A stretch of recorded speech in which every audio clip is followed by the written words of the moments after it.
Again, we've already been through this, so you were pregnant, but if you could just introduce yourself again, tell me who you are, about yourself, and what you do as well.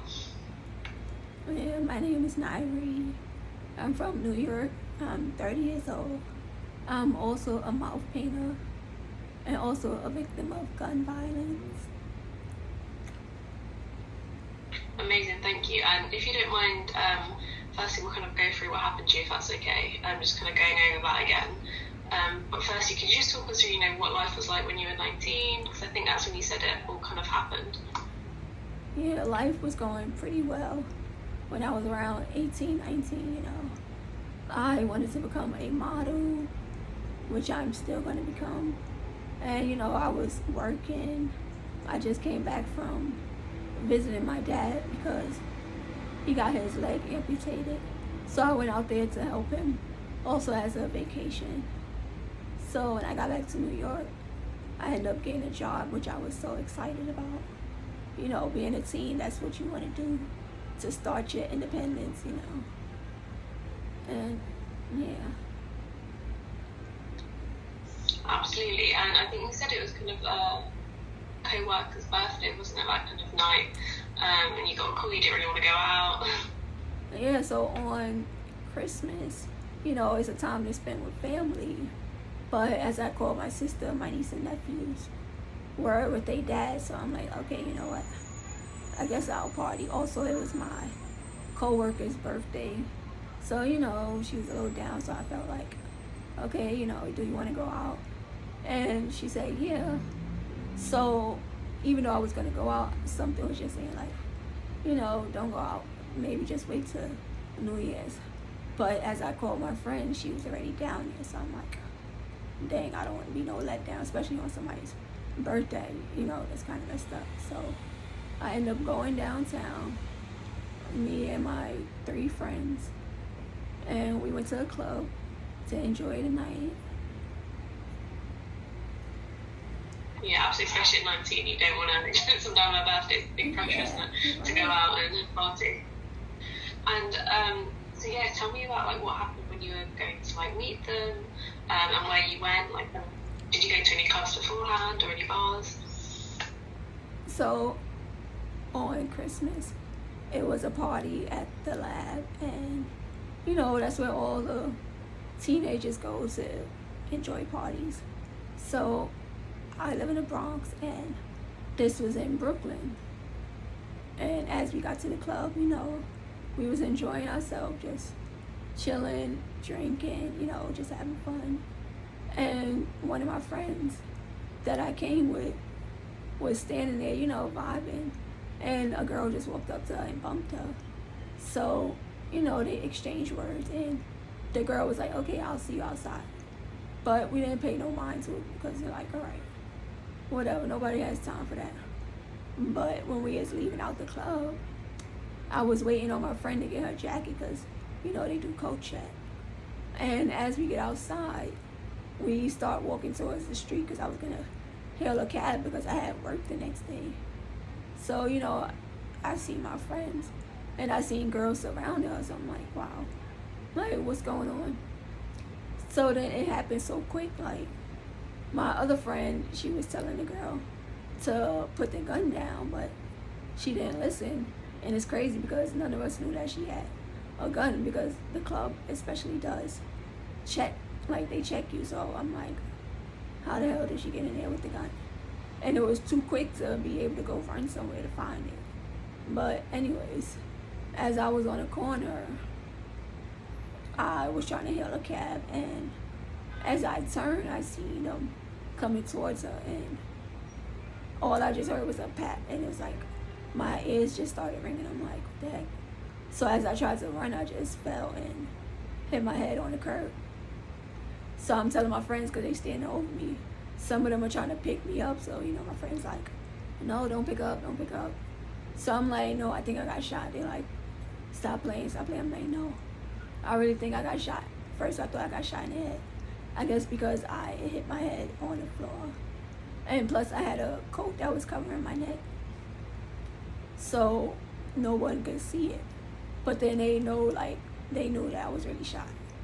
So as that was going on, I guess the girl tried to run because she didn't know if she shot anybody, but the bouncer caught her, and while she was getting in the cop car, like when the cops came, everybody was telling her like, yo, you know, you shot Nari, you shot Nari.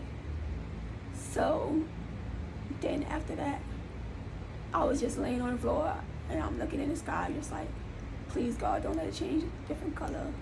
Please just let me be okay. And the altercation was all over her ex-girlfriend. Like, her ex-girlfriend, new girlfriend, friends didn't like her, which was pointless. And the girl that bumped her wasn't even the girlfriend. But again, this was all over a girl. But as I went blank, the next thing I remember, I was waking up in the hospital, and I'm like, okay, I'm okay, thank God, I'm still alive. But I just had this funny feeling. I'm like, why I can't move my body? So one of my sisters was telling me like, oh, you know, it's the medication, it's the medication. She didn't want to break it to me. So then, like, a little bit later, my mom came in, and the doctors and them, and they told me, oh, you know, you're paralyzed from shoulder down.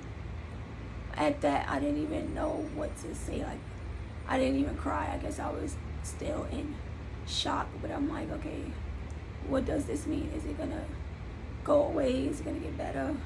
And they're like, no, you know, the strongest thing on your body might be your tongue. You'll never be able to walk again or use your arms. So, like, it just blew my mind. Like, this whole thing just took a toll on me that day. But Absolutely, thank you so much for sharing that and doing that again for me.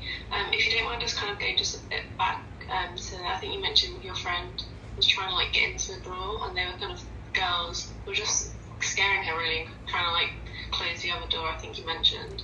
Yeah, so as they was trying to get in the cab, the girls was grabbing on the other door so it wouldn't let the cab driver pull off.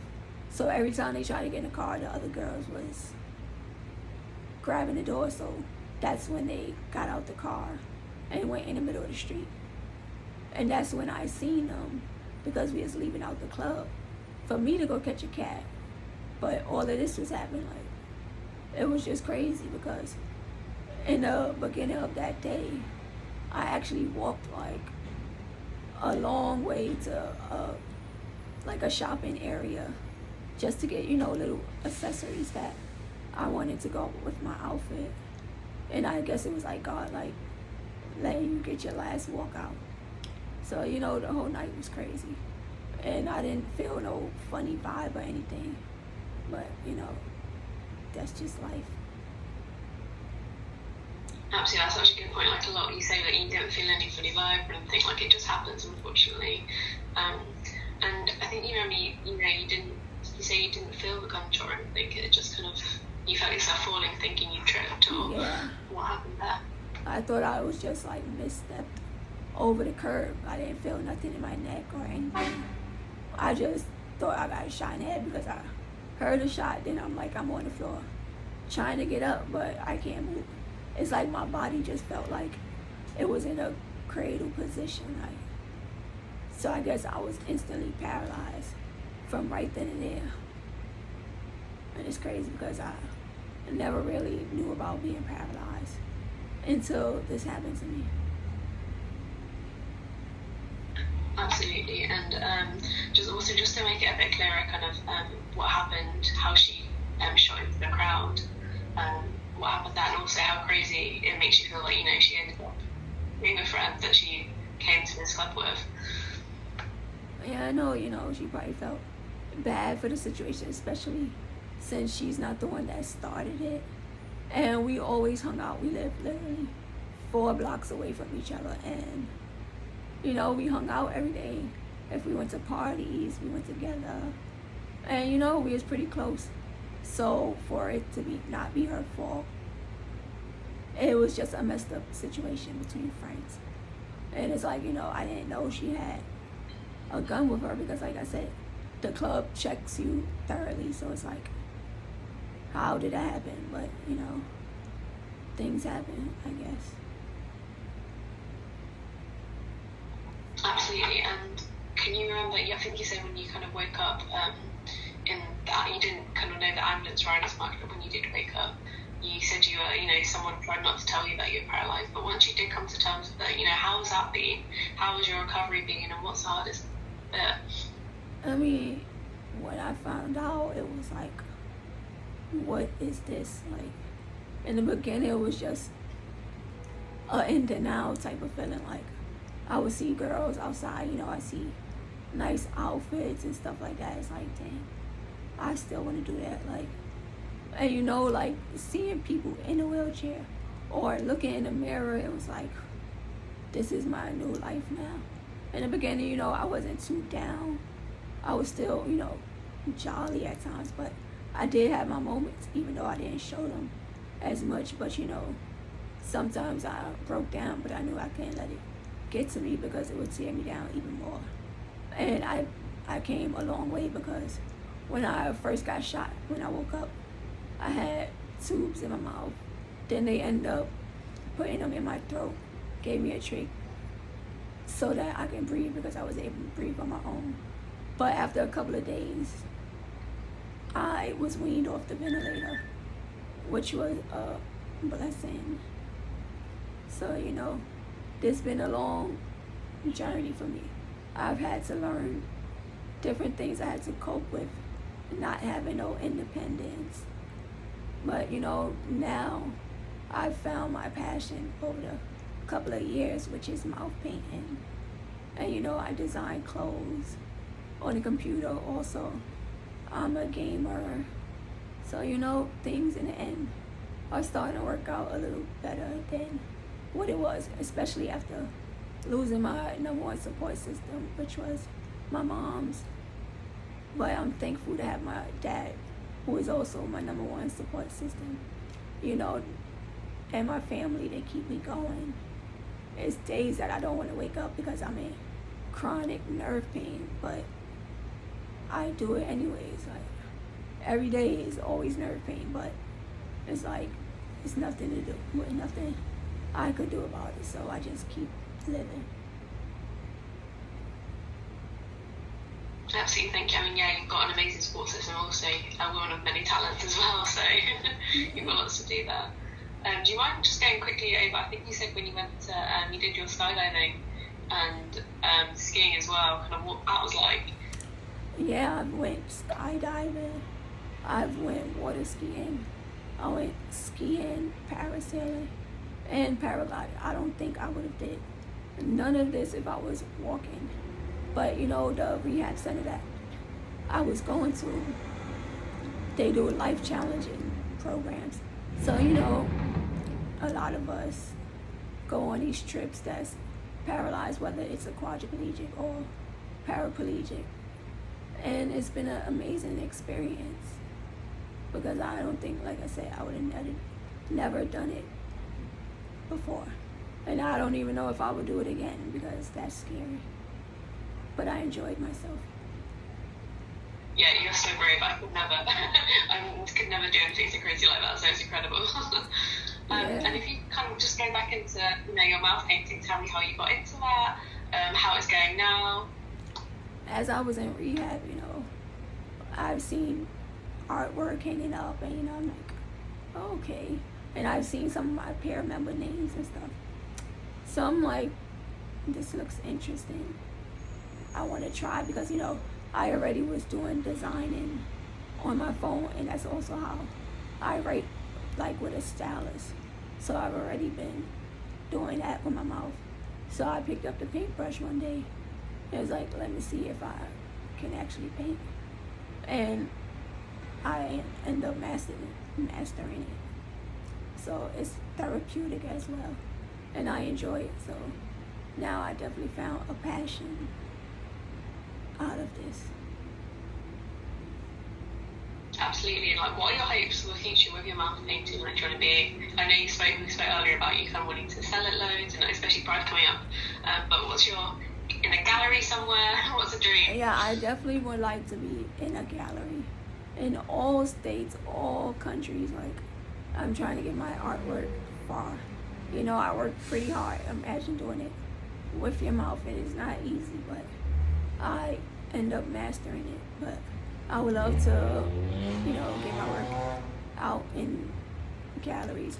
Also to be able to show the world, and especially people with disability close to mine, you know, that, or any disability, that you should never give up. You can always still do things, whether you have the ability to use your hands, you have people that use their feet that doesn't have arms. So, you know, it's always a way to do something. And I just hope no one gives up on life and, you know, find a purpose. Absolutely. And if you don't mind just kind of talking about gun violence in general, you know, what was your thoughts on guns before this happened? Was there any kind of experience there? I've always heard gunshots before. I've never been too close, maybe only once, but not like me being outside. It's like, okay. So this was like my first time actually being around a situation like that. And it's crazy because that was one of my biggest fears, which was being shot. And it's like I overcame my fear. And it's sad because, you know, people, little kids are not even able to grow up anymore. They have to be worrying about getting shot, or even like going to McDonald's drive-thru getting shot, playing outside with their friends. Even sleeping in your own bed, you have to worry about being shot. It's too much illegal guns on the streets, and I know, you know, the law enforcement is doing its best to try to control that, but it's like you don't know what people have in their house or on them. The same way I didn't know my friend had a gun on her.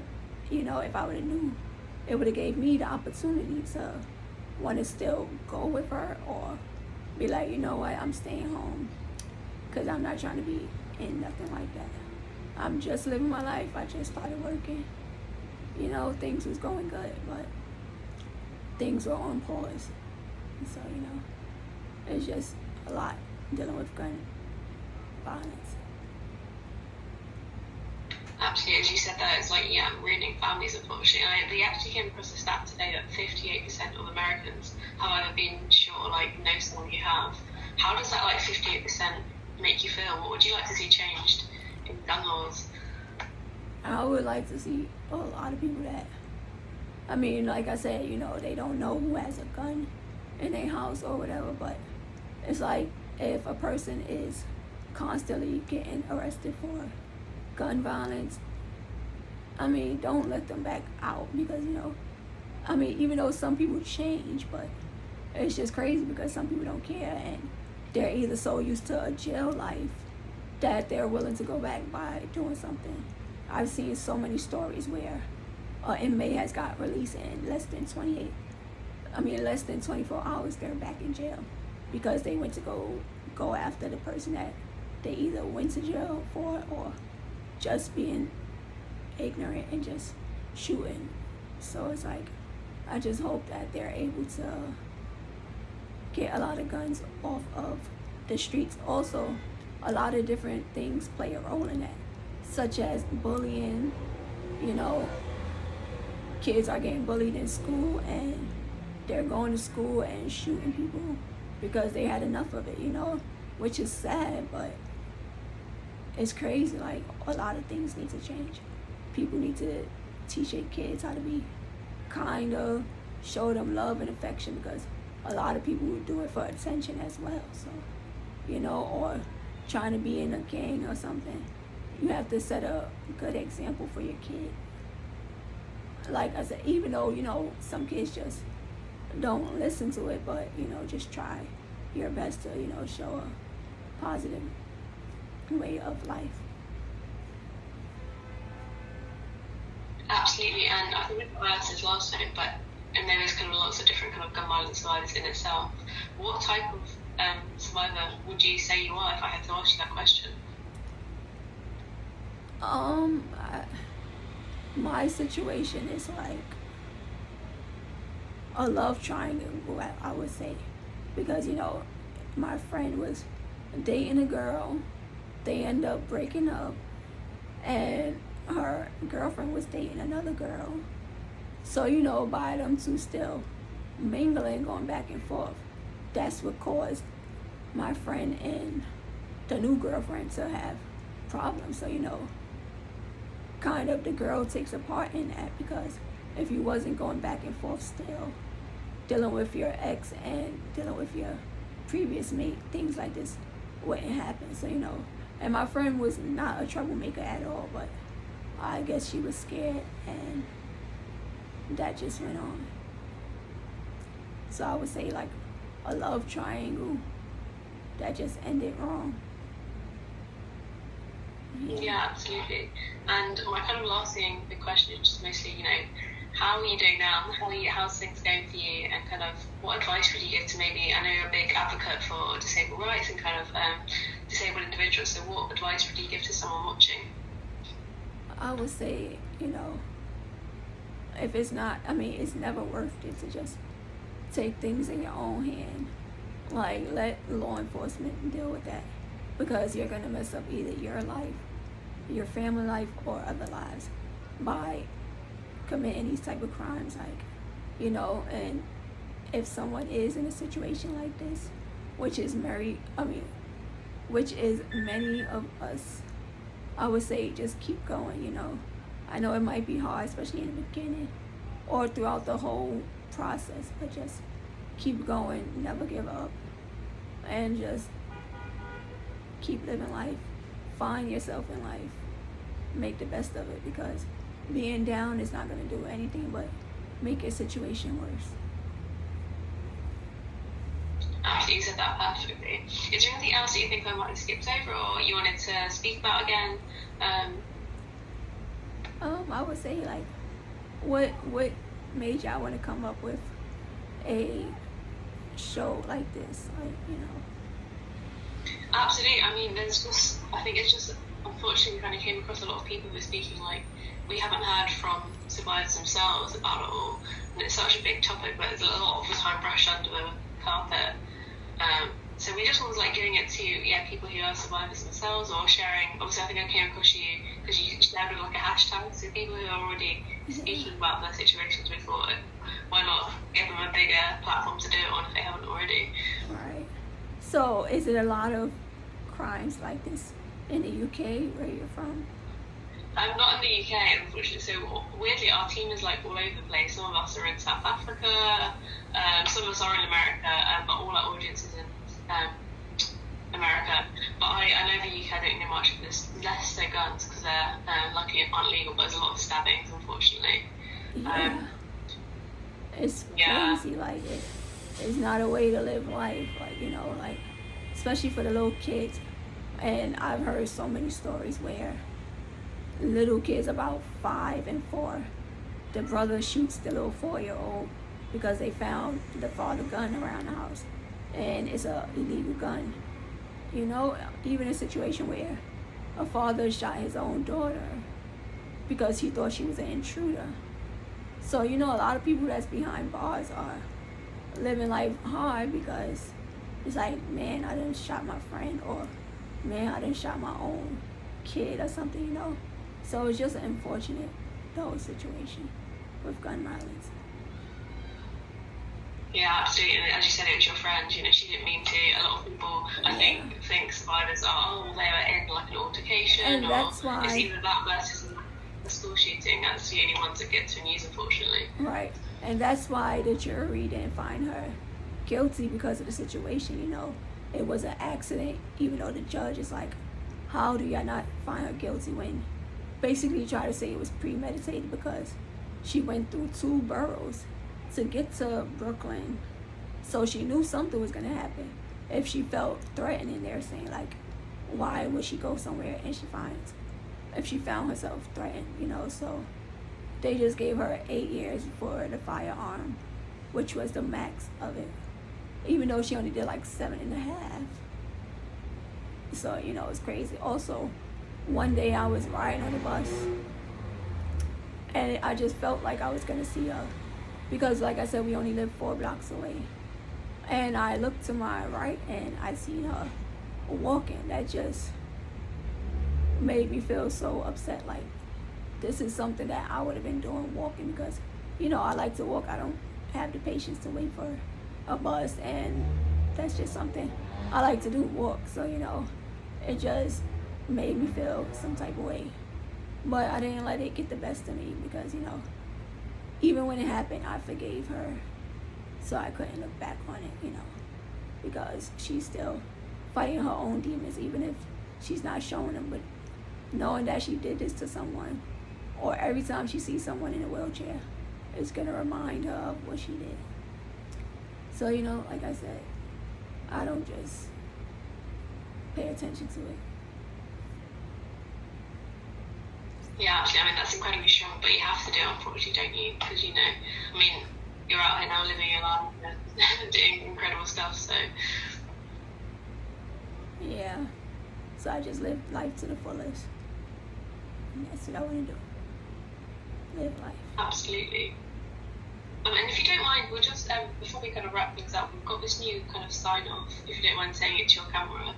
It's a little bit cringy, but it's kind of just to help others who are watching this, if there is a violent survivor as well, to kind of come forward.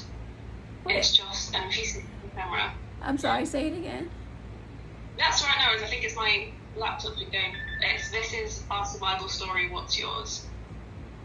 If this was a survival story, what's mine? So if you say it to so it's a sign off, so it's how we end our videos. So if you just kind of repeat what I'm saying to your camera, that'd be amazing. It's just to help others come forward. So the line is, I can say it again if you need me to, but the line is, this is our survival, this is my survival story, what's yours? Okay. This is my survival story. What's yours? Amazing, first try. You're a pro. I think that's everything, unless there's anything else you kind of want us to go back over as well again for the second time. First time lucky even. Oh, that's fine. Like I said, I just want everybody to, even if you have a disability, whether you're born or not, keep living life. Find a purpose. I'm a businesswoman, I have different things that I do, and, I appreciate that I still have a voice in order to follow some of my dreams still. Absolutely. I mean, yeah, you said that perfectly there, so thank you so much. I think that's it. Have you got any more questions for me before we finally get this ready and sent out? No, that's fine. Just keep me updated. Absolutely. So what we're hoping to do is get it out the end of next week, just so we can kind of have some time to kind of go back over it all. So hopefully by kind of like Thursday or Friday, if that sounds good. Obviously we'll keep you up to date, and I'll send you the link as soon as it goes up, and tag you. We'll tag you in all of your other socials on our account as well. Okay. All right, that's fine. No worries. Thank you once again so much for doing this last minute. No problem. You're a star. You've been so helpful. Thank you. No